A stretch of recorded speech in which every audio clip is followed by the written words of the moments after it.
Buenas tardes o noches. Son las 19 horas con 1 minuto del martes 16 de junio. Estamos en el Palacio Nacional de México, en la Ciudad de México. Vamos a iniciar la conferencia de prensa diaria sobre COVID-19, la pandemia causada por el nuevo coronavirus, ya no tan nuevo, SARS-CoV-2. Y hoy vamos a tener varias de las piezas de información de carácter semanal. Tendremos el informe técnico y pasaremos posteriormente a los detalles sobre el impacto de COVID-19 en el personal de salud, información que actualizamos diariamente, pero informamos semanalmente para tener una perspectiva más clara de lo que ocurre. Y también esto lo presentará el doctor José Luis Alomía, director general de epidemiología. El doctor Ricardo Cortés presentará el informe de martes de movilidad en el espacio público por entidad federativa. Le pido al doctor Alomía si presenta, por favor. Mucho gusto, señor. Gracias. Muy buenas tardes con todas y con todos. Estamos iniciando ya esta conferencia vespertina número 109, si mal no recuerdo, va a aparecer aquí en la primera diapositiva. Y en el día 16 de esta nueva normalidad, recordando, de acuerdo a la siguiente diapositiva, que tenemos 16 entidades federativas en un nivel de riesgo máximo, que es el rojo, y las otras 16 en un nivel de riesgo alto, que es precisamente el color naranja. Los pueden ustedes ver graficados en el mapa. ¿Qué significa estar en este tipo de riesgo? Veamos la siguiente diapositiva, que tiene que ver precisamente con las acciones. La ocupación hotelera, si vemos la siguiente diapositiva, en el caso del color rojo, solamente se permite un 25% enfocado a personal esencial y con áreas comunes cerradas.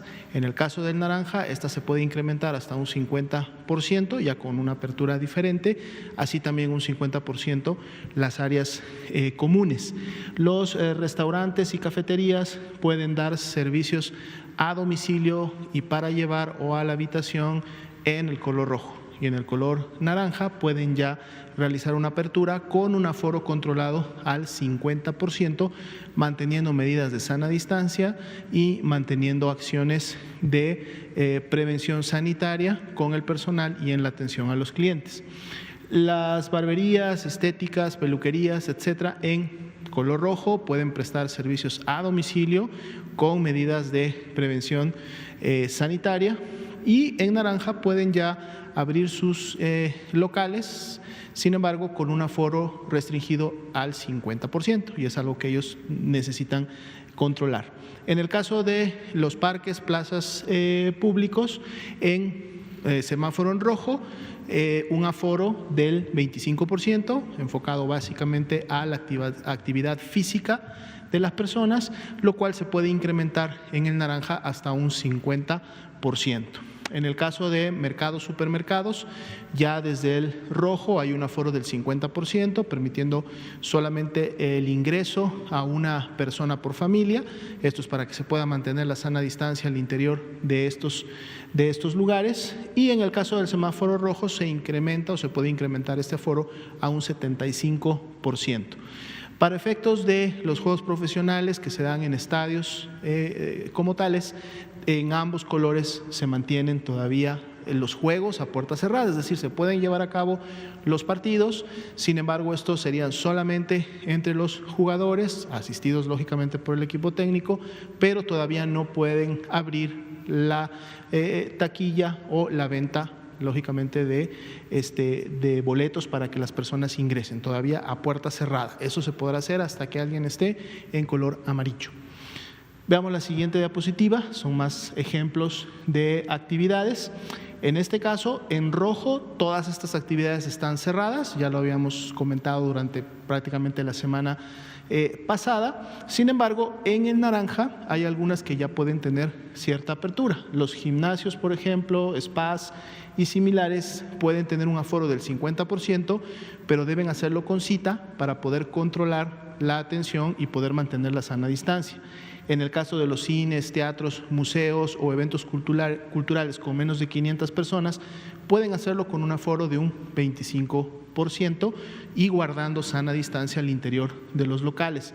Centros comerciales igual, aforo del 25%, espacios o áreas de culto, un aforo del 25%, y lo que serían eventos masivos como conciertos, por ejemplo, grandes congregaciones o los bares y similares, en ambos colores continúan y se mantienen cerrados, será hasta un color amarillo en el que podrán tener algún tipo de aforo. Bien, pasemos ahora al panorama internacional. 22% es la pandemia activa en el mundo. Vemos otro punto porcentual que se reduce de ayer para hoy. Interesante que hoy día Europa por primera vez pasa a ocupar un tercer lugar como región, por muy poquito, prácticamente por 0.1%, más sin embargo ya el día de hoy Mediterráneo Oriental, aún con la carga baja que había mantenido durante los últimos meses, está pues 0.1 por encima de Europa, y vemos cómo Europa continúa contrayéndose su pandemia. Sin embargo, en el caso de las Américas, continúa todavía concentrando más del 50% de los casos activos, es decir, los casos que han desarrollado signos y síntomas en los últimos 14 días, y lógicamente con las aportaciones importantes de la región. Veamos la siguiente diapositiva, la cual actualiza los números para México. Poco más de 428,000 personas las que han sido ingresadas a protocolo de estudio. De estas, 216,857 han dado negativa a la prueba confirmatoria de SARS-CoV-2, por lo tanto se descartaron a COVID-19, pero así también hasta el momento, desde que inició la pandemia, de manera acumulada, 154,863 personas han dado positivo y por lo tanto se han confirmado a el virus SARS-CoV-2. Así también se actualiza el número de las lamentables defunciones que han ocurrido a consecuencia de la pandemia y por las complicaciones que la enfermedad produce, teniendo el día de hoy 18,310 defunciones acumuladas confirmadas por laboratorio. Veamos la siguiente diapositiva, es la carga acumulada distribuida gráficamente en el nivel nacional. La mitad de las entidades federativas están todavía por debajo de un rango de 3,000, pero la otra mitad está básicamente concentrada en un rango de 3 a 5, de 5 a 10,000, pero tenemos también dos entidades federativas que están en el rango máximo, que quiere decir que tienen más de 20,000. Las podemos ver precisamente en la siguiente diapositiva, donde están ordenadas en orden descendente. Y aquí podemos ver quiénes son estas entidades que han superado esos rangos y los colores correspondientes. Si vemos la siguiente diapositiva, es la distribución de la carga activa de las últimas personas que han iniciado con signos y síntomas en los últimos 14 días. Los colores prácticamente se han mantenido de manera similar, recordando la ventana móvil que siempre comentamos, por lo tanto hay estados que pueden incrementar o disminuir su color dependiendo de la carga de enfermedad que tengan activa en relación a su epidemia regional. La siguiente diapositiva podemos verlos en orden descendente y así poder identificar rápidamente cuáles son esas entidades que contribuyen a la epidemia activa en México. Veamos la siguiente diapositiva. Es las defunciones que están registradas por fecha en la que ocurrieron, las 18,310 que hasta el momento han sucedido, y también están representadas las 1,779 que todavía tienen la clasificación de sospechosa. Esperamos que en los siguientes días, con la emisión de su resultado de la prueba, podamos o confirmarlas o descartarlas y por lo tanto incluirlas a la estadística. Continuamos todavía viendo una meseta, aunque una meseta alta, que la hemos estado identificando prácticamente a partir de la quincena de mayo. Veamos la siguiente diapositiva, que es la distribución también de las defunciones por entidad federativa, y ahí podemos también notar en el color naranja claro donde se podrá incrementar todavía esta carga de defunciones en la medida que estas 1,779 defunciones probables se vayan confirmando. Veamos la siguiente diapositiva, que es la curva epidémica. Continúa su tendencia ascendente, sobre todo cuando vemos representados los casos sospechosos, los cuales en su gran mayoría están ubicados en los últimos 10-12 días, que es más o menos una constante que hemos tenido en las últimas 2 semanas. Si vemos la siguiente diapositiva, veremos en qué entidades federativas se encuentran distribuidos estos casos sospechosos y por lo tanto también donde podríamos esperar un incremento en la carga de casos confirmados y por lo tanto el cambio en la posición en la que se encuentra. La siguiente diapositiva es la carga acumulada, los 154.863 casos confirmados hasta el día de hoy. El incremento fue de 3.1%, aunque siempre recordamos que estos 4.599 casos que el día de hoy tuvieron un resultado positivo o se notificaron a la plataforma CISBER representan diferentes fechas de inicio de síntomas, la mayoría de ellas, decíamos, en los últimos 10 días. Es una situación similar que vamos a ver en la siguiente diapositiva, que es precisamente la carga hospitalaria. Vamos a ver la ocupación y la disponibilidad hospitalaria. Ahorita pasaremos a este otro gráfico. La carga de hospitalización general es un 46% de ocupación y específicamente para las camas críticas que se utilizan, que tienen un ventilador y se utilizan para este tipo de pacientes, 39%, un incremento ligero, aunque estas subidas y bajadas han estado prácticamente en una estabilidad en las últimas semanas. 96% fue la tasa de notificación, lo cual nos da buena información para poder analizar. Si vemos la siguiente diapositiva, ese 46% de ocupación general pues está distribuida en las diferentes entidades federativas con diferentes porcentajes. Ciudad de México, Estado de México se han mantenido las últimas 2 semanas en los primeros lugares de ocupación, pero además también han podido incrementar su disponibilidad. El día de hoy es del 27% para ambas. Si recordamos, habían llegado a tener una disponibilidad de solo el 20%. Esta disponibilidad se ha incrementado y se incrementa en la medida que vamos avanzando a los estados que están a la derecha.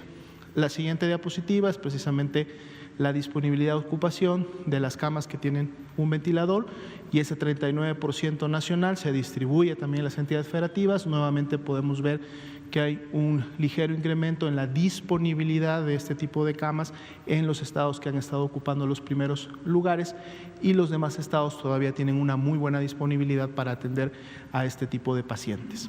La siguiente diapositiva son las unidades, los hospitales notificantes. En vez de estar del que lo estemos viendo con barras como lo vemos todos los días, solo estamos viendo una especie de curva que en este caso es una línea, pero ahí tenemos el número total de estas unidades. De ayer para hoy se incrementa una unidad COVID y son 803 y podemos notar mucho mejor con la línea cuál ha sido la tendencia, que es claramente ascendente, de la designación y utilización de estas unidades médicas para poder dar respuesta a las necesidades de la población, sobre todo en el caso de pacientes graves.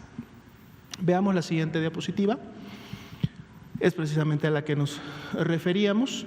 Estas 730 defunciones que están en el color azul son personas que lamentablemente perdieron la vida la mayoría de ellas durante la última semana, los últimos 6-7 días. Aunque podemos identificar que el color azul también se encuentra presente prácticamente en hasta un mes y medio hacia atrás, y eso es un retraso en la notificación de las defunciones. Si bien es cierto la mayoría está en la última semana, sí traemos todavía algunos grupos ahí de retraso que en su momento pues se notificaron el día de hoy, ya sea que se emitió su resultado confirmatorio y por lo tanto suben a la estadística, o fueron inclusive no solo con el resultado, sino además se notificaron en la plataforma. Si vemos la siguiente diapositiva, vamos a ver cómo se distribuyen por defunciones. Ahí podemos ver más claramente que la gran mayoría de estas defunciones sucedieron en los últimos 6-7 días y que también la mayoría de ellas se concentran en el Instituto Mexicano del Seguro Social, pero también podemos aquí más claramente percatarnos que hay defunciones que pueden irse, por ejemplo, hasta el 12 de abril, una que estuvo esperando clasificación final, resultado, y algunas más en los meses también de abril, mayo y el inicio de junio. Veamos el siguiente grupo de diapositivas. Son precisamente la afectación que ha tenido COVID-19 al personal de salud, igual como lo hacemos en la estadística de la población en general. Aquí tenemos los casos acumulados confirmados en personal de salud, son al corte del día de hoy 32.388. También 68.287 profesionales de la salud salieron negativos cuando se les hizo la prueba confirmatoria, y tenemos dentro del grupo que veíamos en láminas previas 12.950 de ese total grande de sospechosos son profesionales de la salud que también están esperando un resultado de laboratorio. Y bueno, podemos ver cómo se encuentran concentrados por entidad federativa, tanto los que se han confirmado como los que estarían todavía esperando un resultado. Por lo tanto, también esto podría cambiar en función de cada entidad. Veamos la siguiente diapositiva. Tenemos la curva epidémica, precisamente por fecha de inicio de síntomas. Igual, presentamos todos los confirmados, pero también presentamos los aún sospechosos para poder ver cómo se está moviendo la tendencia, que vemos que es ascendente todavía, y además podemos ver dónde se concentra la mayor cantidad de estos sospechosos, y tenemos una imagen similar a la que vemos en la población general, en donde esta concentración es precisamente en los últimos 10-12 días. Es ahí donde se está concentrando los pendientes de resultados de laboratorio. Veamos la siguiente diapositiva. Tenemos la distribución de los casos que iniciaron signos y síntomas en los últimos 14 días, representan un 24% de esa carga acumulada y están distribuidos en orden descendente por entidad federativa, y ustedes pueden ver ahí dónde se concentra, digamos, la mayor cantidad de profesionales de la salud más recientes o que pertenecen a la epidemia activa. Veamos la siguiente diapositiva. La distribución por grupo de edad y sexo. En este caso, a diferencia de la población general, y ya lo veníamos viendo en semanas previas, el 57% de los casos ahora son mujeres. Cuando veíamos la población general, este porcentaje era de hombres. Y además aquí tenemos también que la mayor afectación, a diferencia de la que veíamos el día de ayer, que se concentraba un poco en la población adulta activa, aquí está un poco recorrida a la izquierda, y podemos ver que es prácticamente de los 30 a los 39 años en donde tenemos la mayor concentración de profesionales de la salud que han sido confirmados a la enfermedad. Veamos la siguiente diapositiva. La distribución por tipo de profesión. Enfermeras, enfermeros, 41%, médicas, médicos, 30%, otros profesionistas de la salud, un 26%, y también, como ya lo veíamos viendo desde el inicio, un muy menor porcentaje para laboratoristas y para dentistas. Veamos la siguiente diapositiva. Aquí vemos la información que el 91% de los profesionales de la salud cursaron con una atención ambulatoria, aunque un 9% de ese total acumulado presentó también en algún momento enfermedad grave, y ahí podemos ver los números de cómo estuvieron, en qué calidad o en qué estadio clínico estuvieron hospitalizados. Veamos la siguiente diapositiva.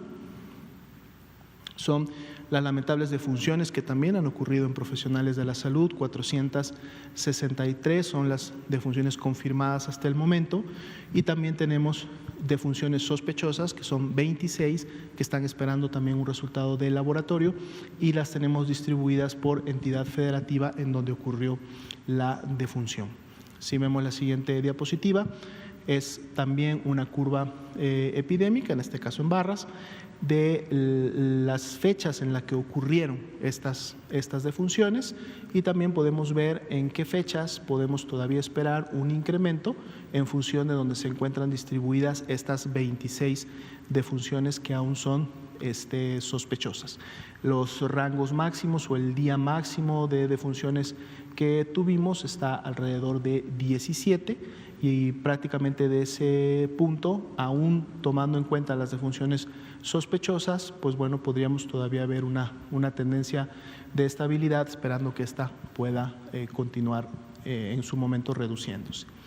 Veamos la siguiente diapositiva, me parece que es la última, que es precisamente la distribución por también grupo de edad y sexo de las defunciones que han ocurrido. Si recordamos la gráfica anterior, aquí se desplaza un poco la cantidad o la concentración de estas hacia la derecha, está más precisamente en personas que tienen entre 55 y 64 años, y en este caso sí volvemos nuevamente a la estadística general, en donde la mayoría de las defunciones son hombres, y en este caso representan un 71% de las 463 que hasta el momento han ocurrido. Sería la actualización para el día de hoy. Gracias, doctor José Luis Salomía. Le pido al doctor Ricardo Coté si nos presenta el informe de movilidad. Por favor. Con gusto, muchas gracias, doctor López-Gatell. Muchas gracias a todas y todos por estar aquí. Buenas tardes a todas las personas en casa. Muchas gracias. Vamos a ser lo más breves y rápidos que se pueda para poder pasar a preguntas y respuestas. Y por eso, pues dado que esta información la tendrán disponible todos ustedes, hemos decidido en esta ocasión circular sobre todo los estados en los que en la última semana, a partir de el inicio de la nueva normalidad, no la última semana, sino el último periodo después del 1 de junio, se ha observado un incremento más importante en la movilidad. Empezamos con Aguascalientes, en donde se nota una movilidad bastante incrementada. Esto puede ser secundario a el inicio de operaciones de las nuevas actividades esenciales en las que se incluye el ámbito de construcción de autotransporte, pero sí se ve bastante importante el incremento, ya llegando a cifras de menos 20%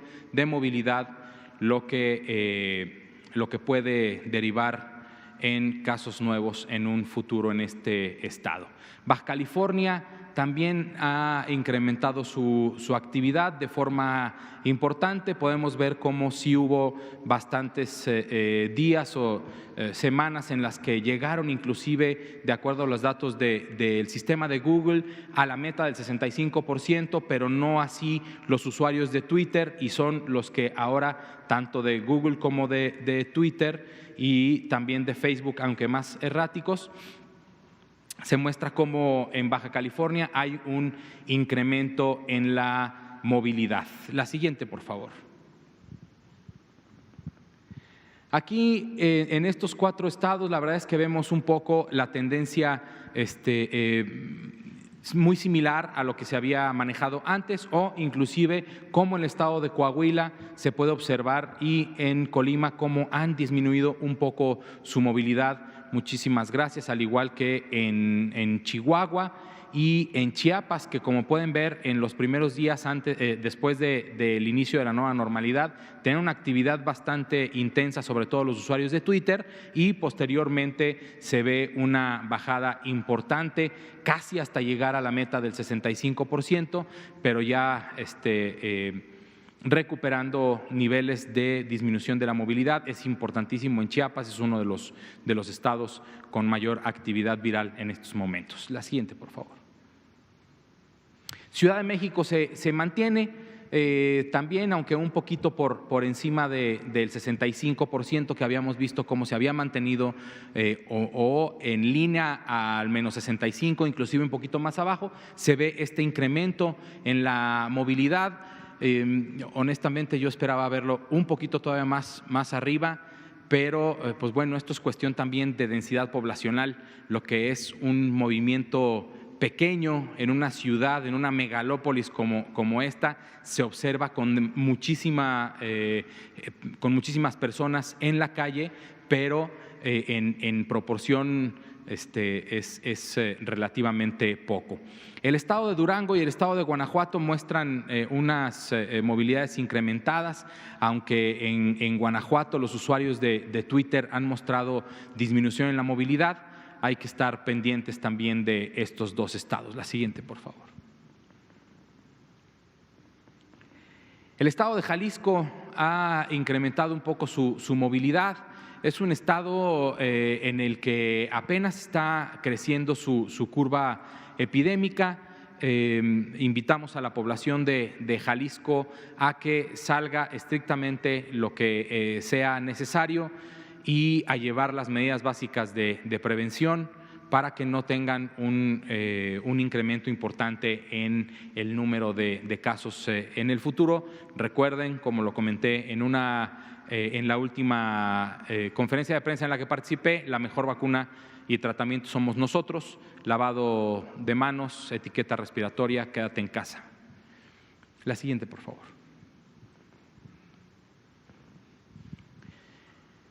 Nayarit había logrado, sobre todo los usuarios de Twitter, pasar la meta del 65%, no así los usuarios de Google, pero en últimos días se ve cómo tanto usuarios de Google como de Twitter en el estado de Nayarit están incrementando su actividad. Los invitamos a disminuir esta para que no se vea el reflejo en el incremento de la curva epidémica, que se vea un mantenimiento para poder mantener los niveles que hasta ahorita están manejando. La siguiente, por favor. Querétaro y San Luis Potosí, de estos 4 estados, Querétaro y San Luis Potosí son los que muestran mayor incremento en últimos días. Se ve bastante importante, sobre todo en el estado de San Luis Potosí, una invitación a hacer caso del llamado que hacen las autoridades locales del estado de San Luis Potosí para disminuir la movilidad y disminuir, por lo tanto, la carga de la enfermedad en este estado. Sonora y Tabasco, de estos 4 estados, son los que muestran también un ligero incremento, sobre todo los usuarios de Twitter, tanto en Tabasco como en Sonora, llamado a estos 2 estados para poder disminuir más la movilidad y, por lo tanto, tener un mejor control en su epidemia. La siguiente, por favor. Finalmente, de Tlaxcala, Veracruz, Yucatán y Zacatecas, lo que observamos es en Tlaxcala un incremento en la movilidad y también en Yucatán. En Yucatán, inclusive, los usuarios de Twitter ya rebasaron la meta en forma negativa, o sea, ya se están moviendo más. Eso quiere decir que ya hay una movilidad de alrededor del 55% en el último dato, cuando la meta es el 65%. Los invitamos, queridos amigos y amigas de Yucatán, a seguir manteniéndose en casa, a hacer caso a las autoridades locales y a las actividades que se pueden hacer, realizarlas con las medidas básicas de prevención que hemos mencionado. La siguiente y última, por favor. Es esta comparativa que hacemos cada semana, en donde se pintan de rojo los estados que han incrementado su movilidad de una semana a otra en una proporción mayor a el 5%, que son Aguascalientes, Baja California Sur, Colima, Baja California, Zacatecas, Durango, Hidalgo, Tabasco, Quintana Roo, San Luis Potosí, Sonora, Michoacán, Tamaulipas, Guanajuato, Nuevo León y Yucatán. Muchísimas gracias.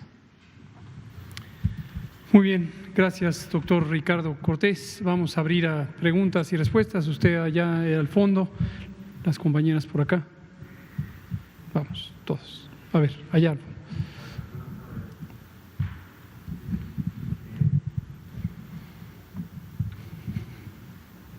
Gracias, buenas tardes. Mi nombre es Paris Martínez, reportero del portal corrientealterna.unam.mx. Buenas tardes a los 3 funcionarios.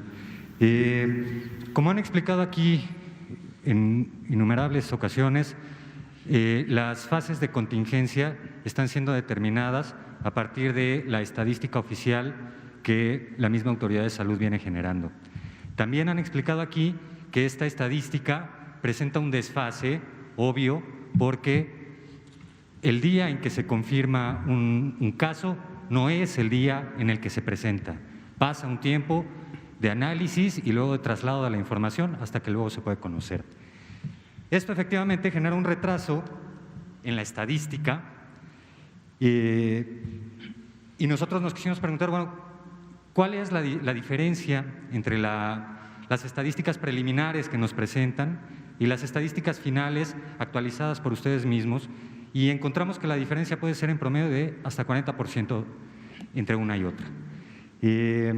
Esto nos hace preguntarnos, bueno, este desfase en la generación de estadística está generando también un desfase, un retraso, generó en el inicio de la contingencia un retraso en la toma de las medidas necesarias más estrictas en ese momento, o en este momento está generando que se relajen medidas en un momento en el que las estadísticas reales son mucho más altas, subrayo el mucho más altas que las que nos vienen presentando. Y subrayo un dato más, decía el doctor Alamía el 11 de junio que el retraso en la generación de estas estadísticas, en la confirmación de casos, es de hasta 10 días o de 10 días en promedio. Pero en el análisis de las bases de datos históricas de la Dirección de Epidemiología que él honrosamente dirige, nos encontramos con que pues, estos datos en realidad no se confirman en 10 días, sino entre 30 y 70. Muchas gracias. ¿Podría comentar el punto? Gracias, pues me parece muy interesante su reflexión, interesantes comentarios, creo que vale la pena irlos abordando uno a uno. Desde luego no daría tiempo aquí, cuando usted habla de las estadísticas, pues hay más de 40 estadísticas que están aquí involucradas, pero sí me parece muy interesante, creo que lo que sería muy útil, dado que posiblemente ha tenido acceso a los datos abiertos y ha tenido la oportunidad de hacer trabajo detallado, siempre estamos muy interesados en conocer lo que haga la sociedad y que quisiera aportar para beneficio del pueblo mexicano. Entonces, si es tan amable de, quizá a través de nuestros compañeros de aquí de Comunicación Social, si nos ponemos en contacto y platicamos y vemos su material y los planteamientos que tiene. ¿Le parece bien? En su portal. Lo analizamos con mucho gusto. Ahí lo analizamos con mucho gusto. Gracias. El colega que está aquí enfrente, usted y Lilia.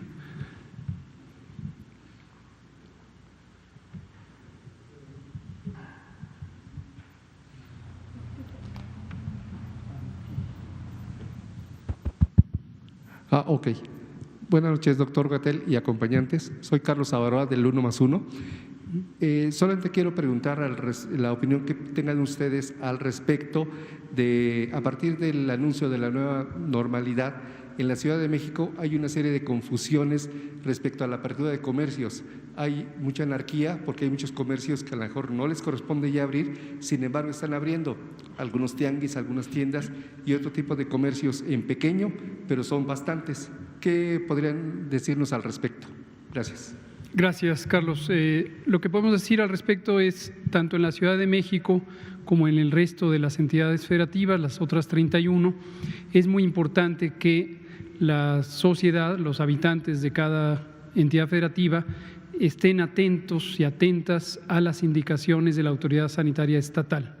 Como hemos comentado, aquí tenemos algunos ejemplos de el tipo de actividades generales, pero no podríamos tener un listado exhaustivo de cada una de las actividades que existen y son relevantes en cada entidad federativa.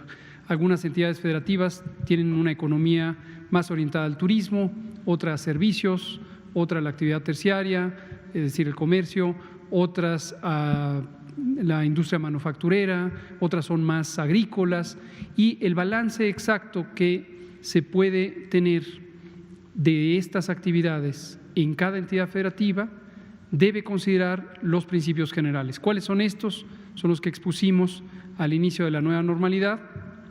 Por un lado, las actividades económicas que pudieran producir el mayor valor social, es decir, preferentemente aquellas que ayuden no solamente a generar ingresos, sino a distribuir esos ingresos, son preferentes.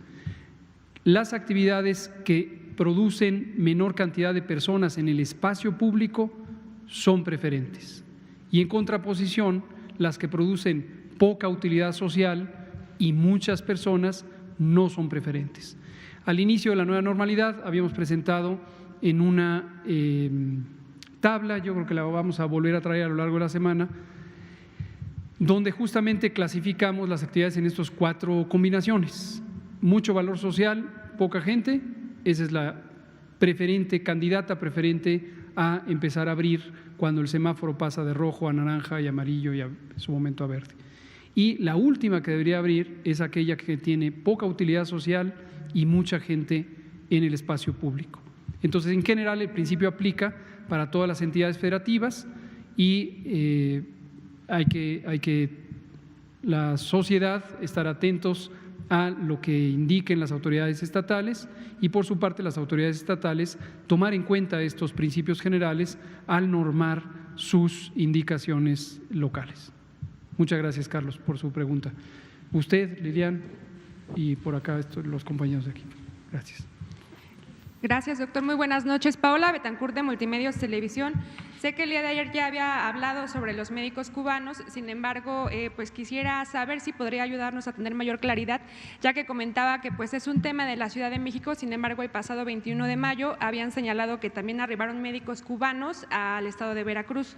Entonces, si nos pudiera comentar cuántos médicos cubanos hay en total aquí en México, cuáles son sus encomiendas y qué opina acerca de las observaciones de 2 relatoras de la ONU que, con base en 110 testimonios recabados de una organización cubana, señalan que las condiciones de trabajo de los médicos cubanos pudieran estar relacionadas con un tema de esclavitud moderna o explotación laboral. Me gustaría conocer su postura. Gracias. No conozco, y ahora que me lo dice de que Veracruz también lo tiene, creo que hay que referirse a las autoridades del estado de Veracruz. Si hubiera otro estado, no sé, quizá Jalisco, Monterrey, algún otro estado que esté considerando la participación de personas extranjeras, o Tamaulipas, Guanajuato, no sé qué otros estados pudieran tener esto. Los estados tienen atribuciones para establecer convenios de colaboración internacionales, generalmente tienen que tener no es una sanción o respaldo en términos vinculantes de la Secretaría de Relaciones Exteriores, pero existe una costumbre de que haya una comunicación hacia el área correspondiente para conocer de los proyectos de colaboración internacional. Pero cualquier entidad federativa que tuviera colaboración internacional, vale la pena que lo comente. ¿Sí? Sobre las declaraciones de la relatora, pues no las podría juzgar, dado que no tenemos información específica de las condiciones de trabajo. Gracias. Lilian, por favor. Y usted, y Olinka y Juan. Hoy hay tiempo. Gracias. Buenas tardes, Liliana Noble de Pulso Saludable. Doctor Ricardo Cortés, doctor Gatell, me voy a permitir, si no es un abuso, hacerles 2 preguntas que me han llegado de mis seguidores en redes sociales que me parecen muy interesantes. Pregunta Alberto, doctor Gatell, de Mérida, ¿cómo sabe un asintomático que tiene COVID y qué probabilidades tiene de sobrevivir? Él me comenta que es un adulto mayor, pero tiene esta inquietud. Y mi segunda pregunta sería para el doctor Ricardo Cortés. Muchas gracias. La inquietud me parece importante que la traiga. Gracias, Lilian. Supongo que hay personas que se hacen esta pregunta. ¿Tendré COVID? No siento nada, no tengo síntoma alguno. ¿Tendré COVID? Porque me he enterado que mi amiga, mi amigo, mi vecino, mi primo le hicieron la prueba de COVID y salió con COVID. Entonces, esto genera una inquietud porque cuando se asocia la visión de COVID como una enfermedad que puede ser letal, que puede causar la muerte, que puede provocar la necesidad de una hospitalización prolongada, desde luego es completamente legítima su angustia, su preocupación al respecto. Aquí vamos a recapitular sobre qué es COVID y qué es la presencia del virus SARS-CoV-2. El virus se llama SARS-CoV-2 y es el que causa la enfermedad, es el agente patógeno, como usted ha dicho otras veces, el agente de enfermedad. Este virus lo adquirimos generalmente por vía respiratoria, a partir de gotas, gotículas y aerosoles que producen las personas, producimos todos, al hablar, al cantar, al toser, al estornudar, al gritar. Y los proyectamos en nuestro espacio cercano, y en nuestro espacio cercano se han identificado ciertas distancias que ayudan a no estar en una probabilidad alta de recibir estas partículas líquidas de alguien que pudiera tener el virus. 2 metros, pongamos como referencia. Esa es la sana distancia que se recomienda. Es más importante que sea guardar la sana distancia 2 metros hacia enfrente de nuestra cara, no es tan relevante hacia nuestros lados o hacia nuestra espalda. El virus puede entrar a nuestra vía respiratoria por nariz, por boca, o puede llegar a los ojos a través de la conjuntiva, la membrana que recubre los ojos. Y se incorpora al cuerpo y empieza a replicarse en las células, generalmente de la superficie interna de la vía respiratoria. Que la vía respiratoria empieza en la nariz, la garganta, la faringe, incluye la boca, la parte inferior de la garganta, que es la laringe, la tráquea, los bronquios y el resto del aparato pulmonar, del aparato respiratorio, los pulmones. Y existen 2 posibilidades básicas, o así lo vamos a plantear de manera simple, 2 posibilidades básicas.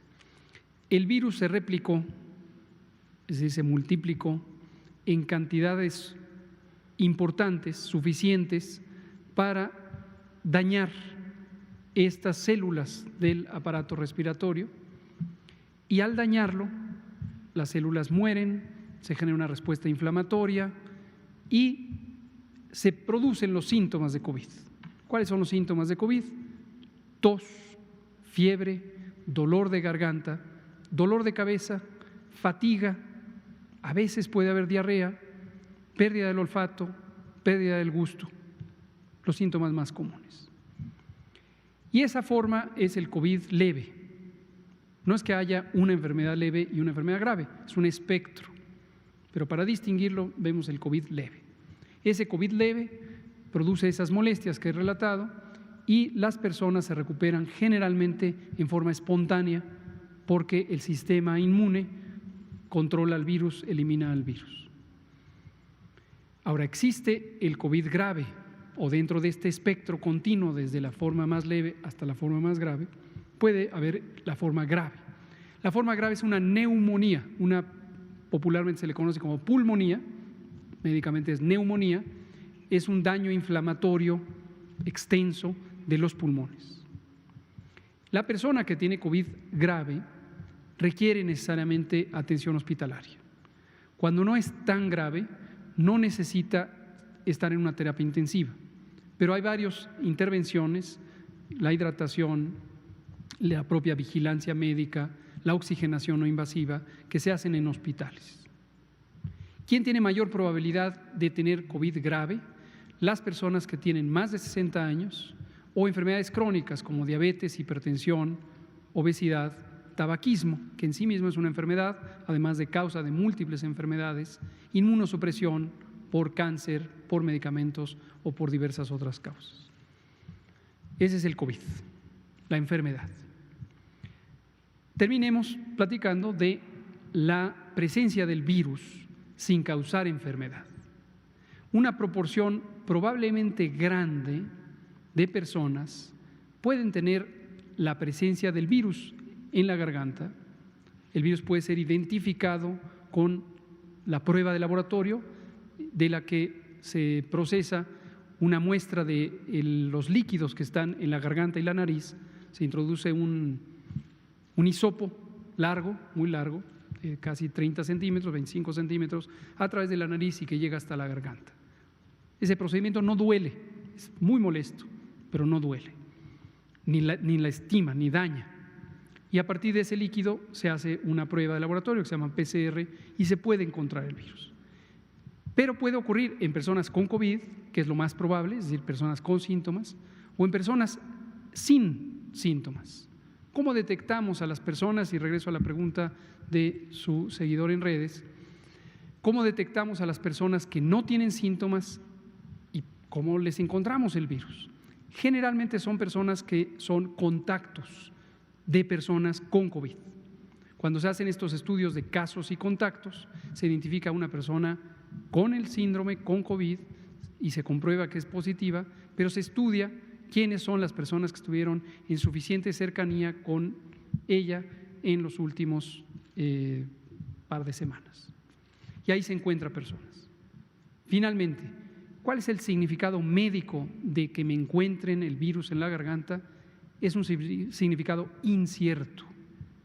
Hay una proporción de personas no determinada todavía, existen pequeñas descripciones en algunas partes del mundo, nosotros tenemos nuestra propia estadística de personas que se les encuentra el virus y nunca desarrollan síntoma alguno, y es como si no lo hubieran tenido. Y una proporción pequeña son personas que al cabo de pocos días, 1, 2, 3, 4, sí presentan síntomas. Pero la preocupación del colega que le escribe, seguramente por la edad que me está relatando, es si debe preocuparse o no de que va a tener una enfermedad grave. La recomendación es estar atentos, no preocuparse, porque en su mayoría las personas que de inicio fueron detectadas sin síntomas tienen poca probabilidad, una baja probabilidad de desarrollar la enfermedad. Ahora, si desarrolla la enfermedad, una persona mayor de 60 años sí tiene que estar atenta a que no desarrolle la forma grave de la enfermedad. Esa sería la explicación que daría. Gracias. Y doctor Ricardo Cortés, es una enfermedad del ISSSTE. Ella vive en Guanajuato y me pide que si les puede mandar un saludo o una advertencia porque hay mucha movilidad, muchos centros comerciales abiertos, mucha gente comprando, haciendo la vida normal, y ella ha tratado de decirles que esto no está bien, pero no ha sido escuchada. Gracias. Muchas gracias. Pues un saludo con muchísimo gusto, porque además es mi estado de nacimiento. Mi ciudad de nacimiento es León, Guanajuato. A todos mis amigos, amigas de León y de todo el estado de Guanajuato, sigan manteniéndose en casa, solo hay que salir si es estrictamente necesario. La epidemia no está controlada en su estado. Hay que hacer caso a las autoridades. Hay que revisar las actividades que sí se pueden hacer y que no se pueden hacer de acuerdo a el semáforo de riesgo epidémico, porque eso es y para eso se diseñó, para que todos nosotros como sociedad sepamos cuál es el riesgo epidémico en nuestro estado particularmente y pues hacer caso a las indicaciones y responder como sociedad. Solo nosotros vamos a ser los responsables de poder mitigar la epidemia en cada uno de nuestros estados. Ni las autoridades sanitarias locales, ni las autoridades sanitarias federales. Somos nosotros como sociedad que nosotros formamos parte, a pesar de ser funcionarios federales, somos como sociedad los que somos responsables de generar una cultura de prevención de enfermedades respiratorias, lavándonos las manos, ejecutando la etiqueta respiratoria y quedándonos en casa. Gracias. Gracias. Usted, compañera, y usted. Gracias. Buenas noches, doctor.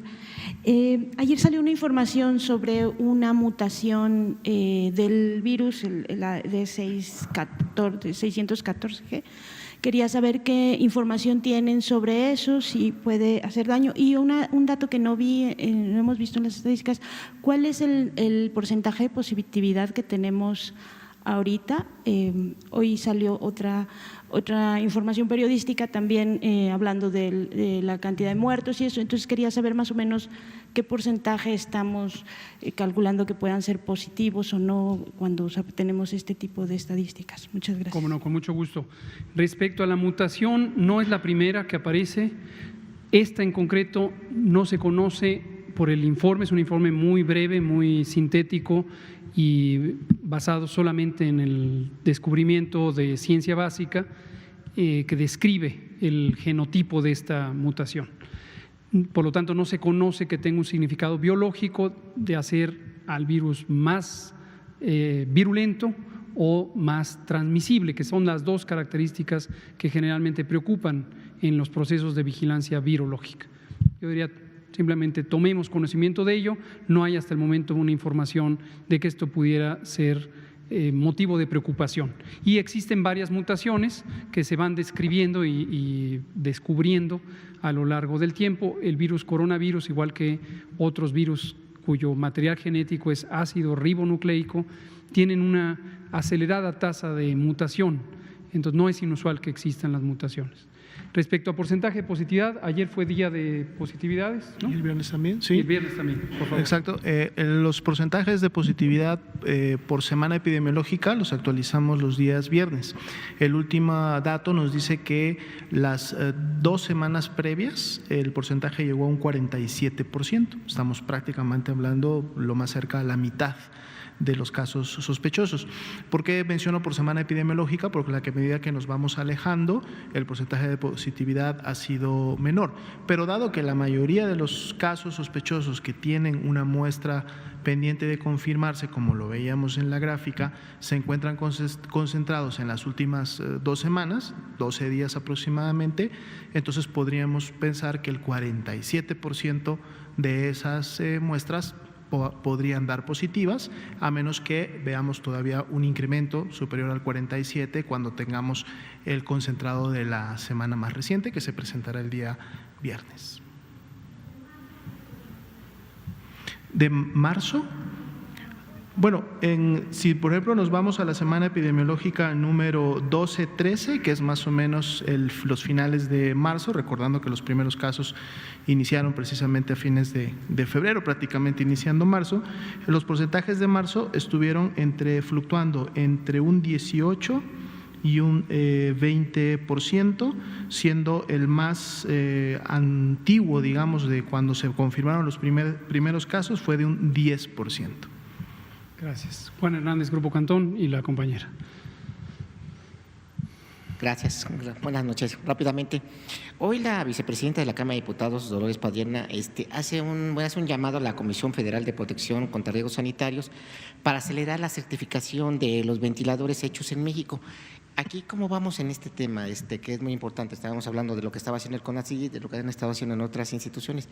¿Cómo va y cuándo podremos tener una respuesta sobre esta situación? Gracias. Muchas gracias. Va en proceso, efectivamente, como dimos a conocer hace varias semanas, el CONACYT, el Consejo Nacional de Ciencia y Tecnología, convocó a un grupo amplio de creadores o investigadores y tecnólogos y tecnólogas mexicanas que estaban desarrollando distintos modelos de ventilador mecánico invasivo. Algunos estaban en un estado de prototipo, es decir, un estado muy limitado o preliminar, y 1 o 2 que presentó aquí la doctora Álvarez Builla, directora del CONACYT, estaban ya en una etapa más avanzada de desarrollo. Por su parte, también el Instituto Nacional de Ciencias Médicas y Nutrición, Salvador Subirán, tiene un prototipo, un desarrollo desde hace varios años, que se ha utilizado en el Departamento de Cirugía Experimental. Entonces, al final eran 2 o 3 candidatos a tener un desarrollo en escalamiento y están en proceso de revisión en las pruebas técnicas por parte de COFEPRIS. En algún momento serán ya o autorizados o declinados o se plantearían cuáles son sus limitaciones. Para que nos informara un poquito más a fondo sobre esto y otros temas. Sí, podemos invitarlo, con mucho gusto. Claro que sí. Por favor. Buenas noches. Oriana González, Prensa Internacional, CGT en América.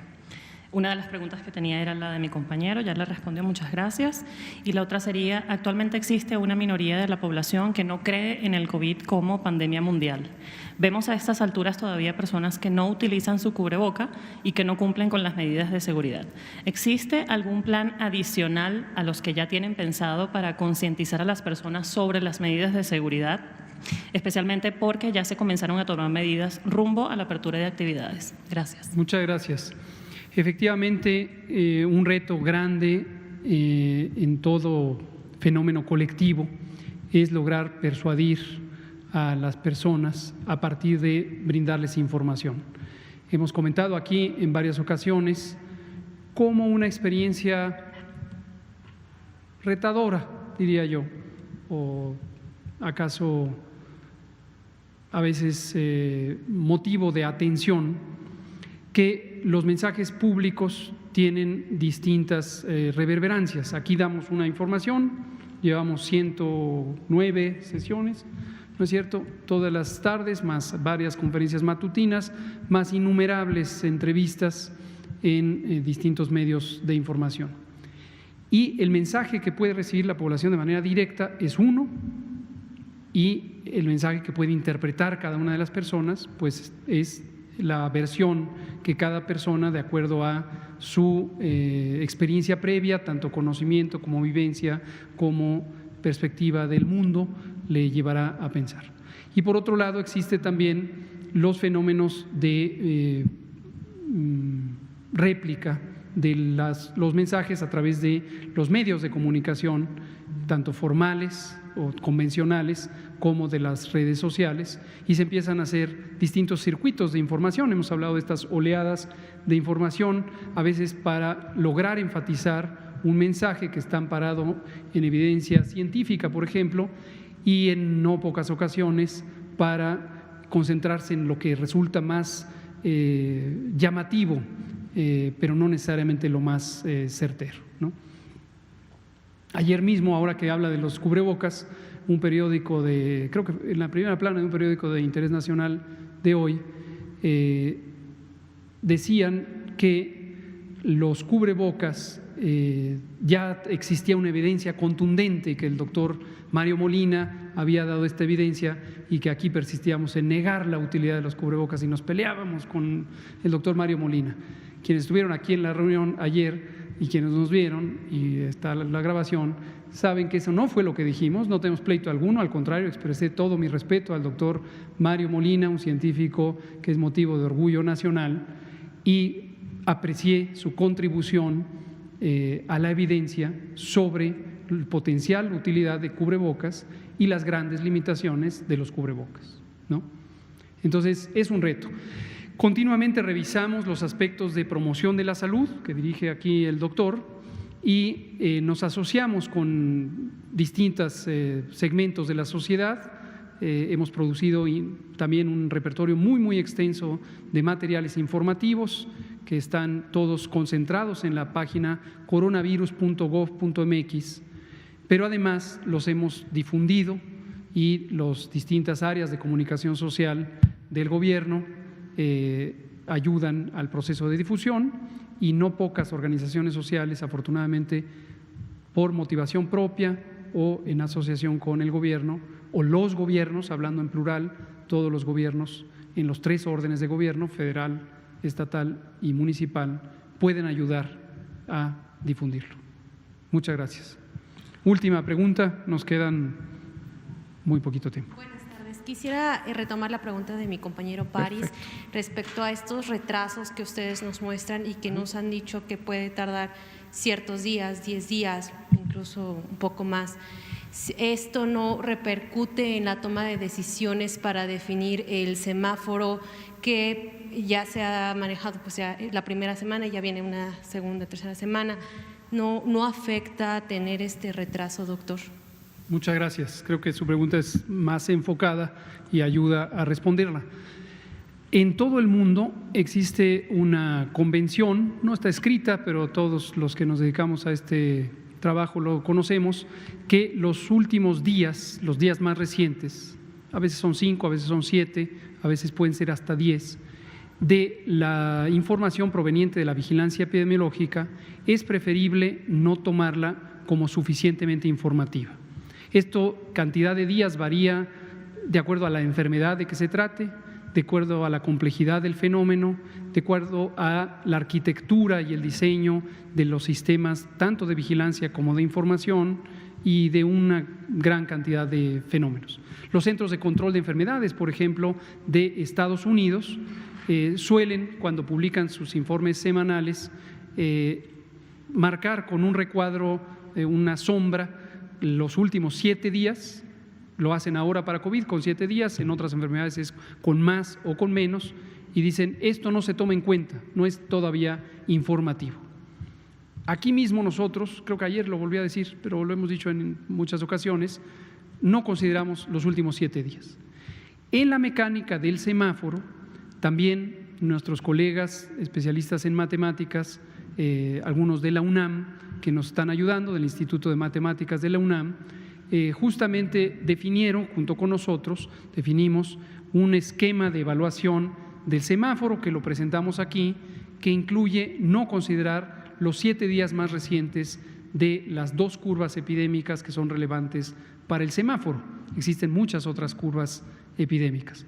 Y la evaluación se hace quitando esos 7 días, es decir, estos no son tomados en cuenta para el indicador, y se consideran los 10 días inmediatos previos.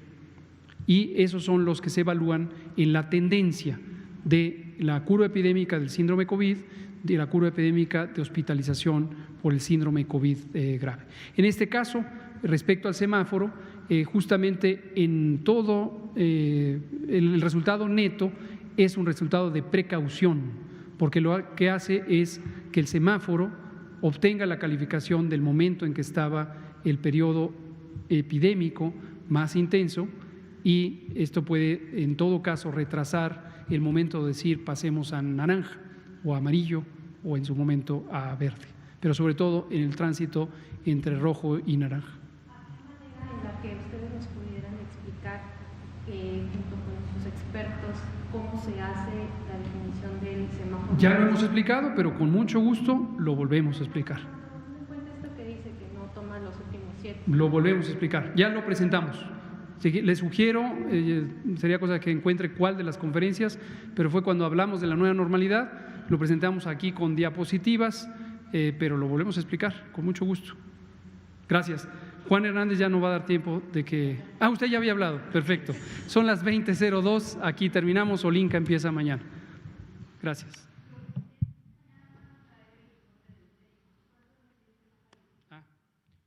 Bueno, tendríamos que hacer la especificación porque no viene esa categoría como tal en la base, pero la buscamos.